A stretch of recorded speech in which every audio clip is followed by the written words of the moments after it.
Still here? Go home before you start smelling like old people. My husband and I were at our son's housewarming celebration. He had become the president of his company. As we were there, our daughter-in-law emerged from upstairs, speaking to us with a tone of arrogance, hurling insults our way. Our son stood up. It looked like he was about to intervene to stop his wife's verbal abuse. But beside me, my husband muttered under his breath, "Should we just bring this house down?"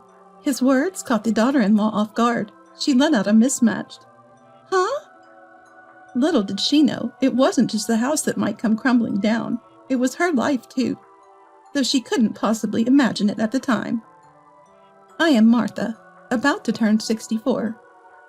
Married to Damien, we've lived a happy life in this home. Blessed with 2 sons, Chaz, our eldest, and Dennis, our second. They've grown up to have families of their own, each leading respectable lives. All my husband and I want is to spend the rest of our lives in happiness. However, there's one thing that's been worrying us. It was about Chaz's wife, Ela. Since our first meeting, I never got a good impression of her. At 24, Chaz's wife came to introduce herself for marriage. She greeted us at the entrance, but her face lacked any smile. Ela, right?" I asked for confirmation, having never been properly introduced. Her reaction was anger. "What, does Chaz have other women or something?" she snapped. Both Chaz and I were taken aback. "What are you talking about? Of course not." Chaz hurried to clarify to her. "Then why the need to confirm my name?" Her temper flared, and they started to argue right there in the entrance hall. "I'm sorry. It's my fault for saying something unnecessary." I intervened, flustered, trying to stop their fight. Though I thought their young age might be a factor in her lack of common sense, I hoped that in time, as they settled into marriage, this would all become a laughing matter. Eventually, introductions were made, and the family meeting went on. Chaz's in-laws are really pleasant people. They run a small electronics store, and they seem to get along well. Perhaps because they're so fond of Chaz, our first meeting was a bit of a situation, but I choose to see it positively. It just shows how loved Chaz is. After the wedding, Chaz and his wife started living in an apartment close to our house. A few years later, it was Dennis's turn to get married. Dennis and his wife were expecting a baby when they tied the knot. Dennis was a college student at the time, and Celia, his 20-year-old wife, had started working at her family's home after graduating from high school. Honestly, I was at a loss. My husband and I were anxious about what kind of person would come into the family, but at the first greeting, Dennis's wife brought a gift and introduced herself politely at the entrance. I was taken aback. I had thought that Chaz's young wife was just immature, but Dennis's even younger wife was so well-mannered. Though I had my reservations about how their marriage came about, she turned out to be a very lovely and kind person. She visited our home many times before the wedding. Even heavily pregnant, she offered to help out. Of course, we wouldn't let her do any work, but I remember being touched by the gesture. Dennis's wife's family owned a small construction company. Dennis, still in college, dropped out to work there. Then a beautiful baby girl was born to Dennis and his wife. When the child was half a year old, they decided to have a wedding ceremony, though it was a bit late. Of course, Chaz and his wife attended, but Chaz's wife had a sour expression all day. Even though she was family, she just played with her mobile phone and didn't get up from her seat. Both my husband and I wanted to speak to her, but her demeanor screamed, "Do not approach." The wedding ended without a hitch, but the trouble came afterward. Since they had a small child, they decided not to have a reception. So I suggested, "Why don't we have a small get-together at our place?" Dennis and his wife were delighted, and we prepared some snacks and hors d'oeuvres, inviting Chaz and his wife to our home. That's when the incident happened. "It was a beautiful wedding. Celia looked gorgeous," Chaz said. Naturally, his compliment lightened the mood. But it was Chaz's wife who shattered the convivial atmosphere. "What are you talking about? Who looked gorgeous? Are you cheating?" she accused as she lunged at Chaz. We were all stunned by her unilateral outburst, but I quickly intervened. Ela, calm down. Chaz didn't mean it like that. But that was a mistake.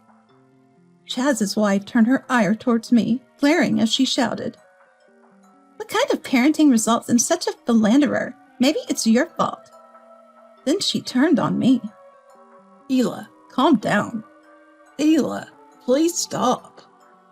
Enough is enough." With that, the kids and my husband restrained Chaz's wife. I told Dennis's wife to take the baby to safety, and then they left the room. Watching Chaz's wife heaving with excitement, I was certain of one thing. She must hate all of us, or rather everyone associated with Chaz. For better or worse, Chaz is all she sees. We concluded that it was best for Chaz and us to maintain some distance from him and his wife. That was our decision, and that's what we've done, maintaining only minimal contact. After that incident, I suggested to Chaz, maybe it's time to consider divorce. But he told me, "I thought the same, but when I brought it up, Ela burst into tears and apologized."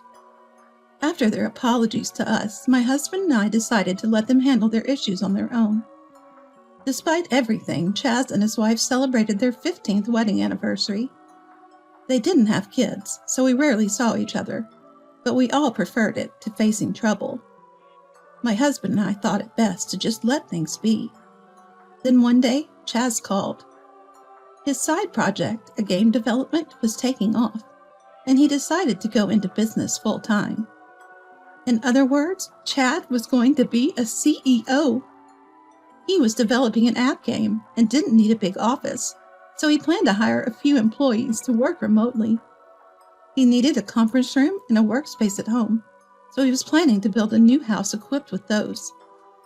My husband and I were thrilled that Chaz could turn his passion into a career and was looking to the future. A few months later, a mansion was completed. The Dennis family and we were invited to a housewarming. It had been years since we last saw Chaz's wife. Yet there she was, all grown up, a full-fledged adult. No way the past would repeat itself, we thought. With that hope, we brought along a celebratory gift to Chaz's house. "Hello, thanks for having us." I rang the doorbell, and Chaz came out to greet us. With that greeting, we were invited inside his home. Chaz welcomed us, saying, "Here's the conference room. This is the workspace, and that's the living area. Everything's secure with locks," guiding me through the house to the living room. "Wow, this is lovely," I remarked, looking around. My husband and the Dennis family followed behind, smiling. The living room was prepared for a meal, but Chaz's wife was nowhere to be seen. "Where's Ela?" I asked. But Chaz avoided discussing her. In the end, we started the meal without her, and both my husband and Dennis handed their housewarming gifts to Chaz. "You didn't have to go through all this trouble," Chaz said, embarrassed yet grateful, accepting the gifts with thanks, following Dennis's assurance that it was for a celebration. Dennis's family had grown by one since that time, the oldest now in elementary school. The youngest is still 2. Both are dazzled by the new home. It was during these happy moments a noise came from upstairs, followed by the pitter-patter of footsteps and the sound of someone coming down the stairs. "Is that you, Ela?" I called out to Chaz, but Chaz didn't respond. Then, as she walked into the living room, she frowned upon seeing us. "Ela, hello, long time no see. Sorry for intruding," I greeted her. Yet she remained surly, and then she said to us, "You're still here? The old people smell is going to linger. Leave already, The atmosphere, once cordial, turned icy. "Hey, Ela, that's out of line," Chaz scolded his wife.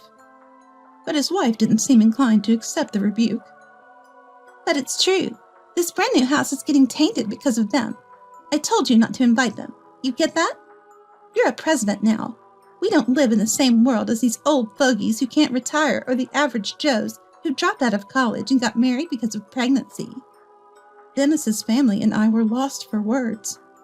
Even the grandchildren in elementary school were stunned. I made excuses for her, blaming it on youth or her love for Chaz, but I was wrong. She lacked something fundamental as a person: warmth and kindness towards others. She loved not Chaz, but herself the most, and her status as a president's wife was paramount. I was furious. I couldn't stay silent. Right as I was about to retort, my husband, who'd been listening to Chaz and his wife's quarrel, let out a sigh. He's usually so calm and kind-hearted. It was then that he spoke. "Shall we just tear this house down?" At my husband's words, Dennis's family, I, and even Chaz looked at him in shock. No one could believe those words came from him. Amidst this, only Chaz's wife let out an off-key. "Huh? Damien, do you even understand what you're saying?" she asked. "Of course. This house that I designed and Dennis built might as well not exist," my husband replied. "What?" Chaz's wife, petrified. "A house designed by an old man and built by less than ordinary people is unacceptable for the president's wife, Ela. Since we live in different worlds, maybe you should just move out," he said calmly, which somehow felt more intimidating. Acknowledging that we knew the full story, none of us interfered with the conversation between my husband and Chaz's wife. "What do you mean by that?" Chaz's wife started to tremble at his words, and with a look of fear, she glared at Chaz. Noticing her stare, Chaz sighed and said to his wife, "It's exactly what it sounds like. This house was designed by my dad, a first-class architect, and it was built by Celia's family's construction company, with Dennis as the foreman. I might have the title of president, but I'm still without significant wealth or fame. I owe it to my family that I could own such a fine house. In fact, it's me, or rather us, who are the most ordinary here. No less than ordinary." Chaz's wife turned pale upon hearing this. She must not have known, but even if she hadn't heard, didn't she ever wonder? It's impossible for such a magnificent house to be built on Chaz's income and savings alone. My husband didn't charge for the design, and Dennis's family's construction business, run by his wife's parents, probably didn't make much profit. They cooperated, because we were family and couldn't go against Dennis's wife's parents' goodwill. Yet here was Chaz's wife acting all high and mighty because of her husband's status. Who did she think she was? We're less than ordinary? As if in disbelief, Chaz's wife echoed his words. Despair was evident on her face. Indeed, as she mentioned, my husband continued to work beyond retirement because the company wanted him for his experience as a top-class architect. Dennis was being groomed as the next boss at his wife's family's business. He was well treated by both the staff and the long-standing business partners, working hard for the company, though not yet in the president's position. "That's right. In this crowd, I'm at the bottom. A wife so mistaken to disdain others and act superior is even lower than that," Chaz said, laughing at the sight of his wife, pale and on the verge of tears. Dennis couldn't help but laugh too, though the atmosphere was far from pleasant. Dennis's wife, quick to pick up on the mood, took the grandchildren out to the nearby convenience store. She was truly observant and considerate. "If you understand now, apologize to Dad, Mom, and Dennis." Chaz stopped laughing and yelled at his wife. "What do you mean? Am I really that bad? You always take their side. A husband should naturally stand by his wife." But Chaz's wife, unable to accept the situation, was defiant. "You're right about that, but if the wife is wrong, it's also a husband's role to point it out, right? You are wrong. If you have a complaint, you're welcome to stop being my wife right now." Seeing Chaz genuinely display his anger must have been a wake-up call. Chaz's wife, picking up on the cue, dramatically changed her tune and knelt down as if on cue. "I didn't know. It's because you never told me." She was playing the tragic heroine. And intoxicated with her own act, she turned to my husband and me and uttered a deep apology. "I truly apologize for the disrespectful things I said." We watched Chaz's wife without a hint of sympathy, our faces unimpressed. Her overly dramatic apology didn't resonate at all, and it was too late for sorries. I was never going to accept the kind of insecure apologies I'd heard before. Watching Chaz's wife's demeanor, Chaz turned to us and asked, "Dad, Mom, what do you think? Am I being too harsh? Is something wrong?" My husband looked at me as well. He probably realized I too had something to say to her. I let her have it. I just couldn't forgive her earlier comment. "No, you're right, Chaz. If a wife insults her family, it's a husband's role to call her out on it," I said. "I will reflect and change my attitude going forward." Chaz's wife continued her poor acting. I couldn't help but feel astounded. "No, Ela, it's not the first time you've been rude to us, is it? Didn't Chaz tell you each time? No, he must have cautioned you after each word you said. That's—" At my words, Chaz's wife clenched her lips, turning pale. I continued. "I don't want anyone in our house who mocks my husband and son. It's better for us both to cut ties now."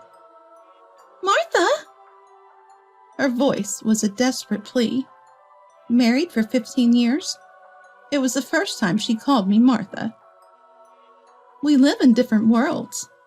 I threw her own words back at her. At that, Chaz's wife slumped to the ground, curling up as if her soul had left her body, frozen in place. She must be regretting her actions a bit now. Being told we live in different worlds seems to have hit Chaz's wife hard.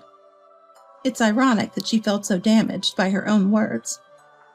I thought this, but Dennis said, "Mom, that was really cool." It seemed like a well-deserved boomerang had hit Chaz's wife.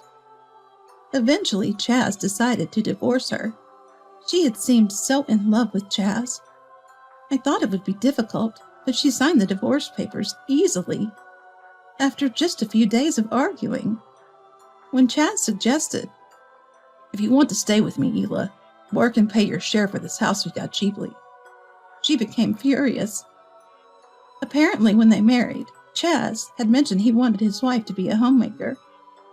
Misunderstanding that being a homemaker meant living an easy life, Chaz's wife became anxious that she might lose her position someday.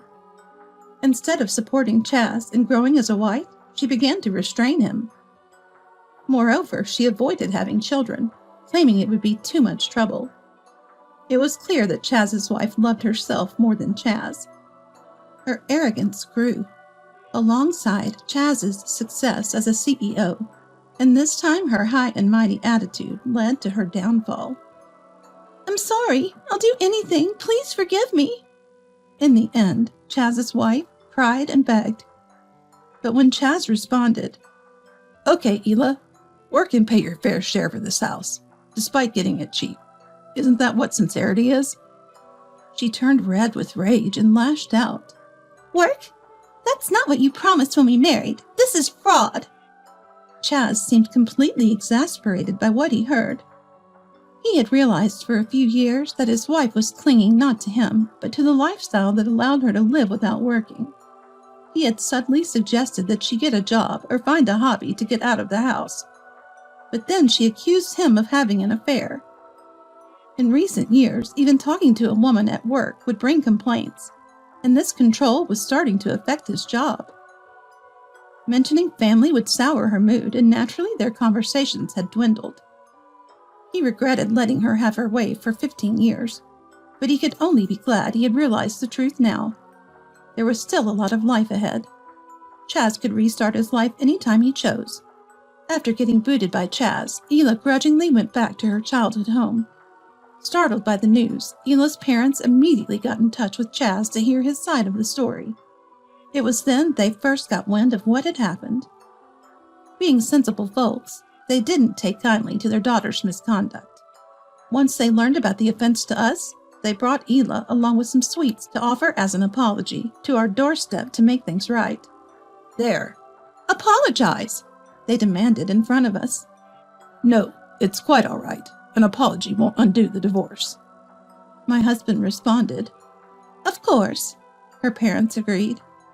We can't ask you to accept a daughter who has shown such disrespect to a wonderful family. We will re-educate her properly. We apologize for any trouble she has caused. We were unaware and are truly sorry, they said with deep apologies. Watching her parents, Ela seemed to squirm in discomfort. Her folks, incensed by her reluctant demeanor, insisted she apologize, practically dragging the words out of her. It felt like a schoolchild being made to say sorry. But she wasn't a schoolchild. She was an adult woman, divorced and back home. The thought of her elderly parents apologizing for her actions was heart-wrenchingly pitiful. Please, really, it's fine. Raise your heads, I said, showing concern for Chaz's wife's parents. After the fallout, Ela found herself barred from her parents' home and was obliged to sign a lease for an apartment in the neighborhood. She's working now, paying her own rent. Dennis's wife reportedly saw Ela working at the supermarket. It seemed she was being scolded by a student with a part-time job. Ela, with little work experience to her name, being reprimanded by someone younger, a part-time student no less, might just be the medicine she needed. From now on, under the watchful eyes of her parents, she'll lead a life without causing trouble to others. It's a far cry from the freedom she once knew, but even this restrictive life is a blessing in itself.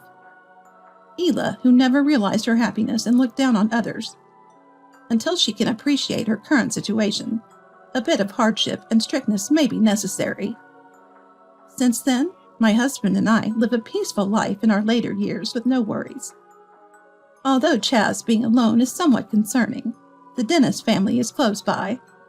They are brothers who respect each other. In times of need, they'll support one another. Chaz's business seems to be doing well, too. He's gradually increasing his staff and continues to grow. Chaz, doing what he loves, appears more vibrant than before. Without having to be considerate of anyone, we keep in touch with our children. And now they even take us on a trip once a year. What a luxurious daily life we lead, for which I am endlessly grateful. Recognizing the small joys of everyday life makes us feel that life itself is filled with happiness. Both my husband and I are living days we'll look back on as a happy life when it's time to depart.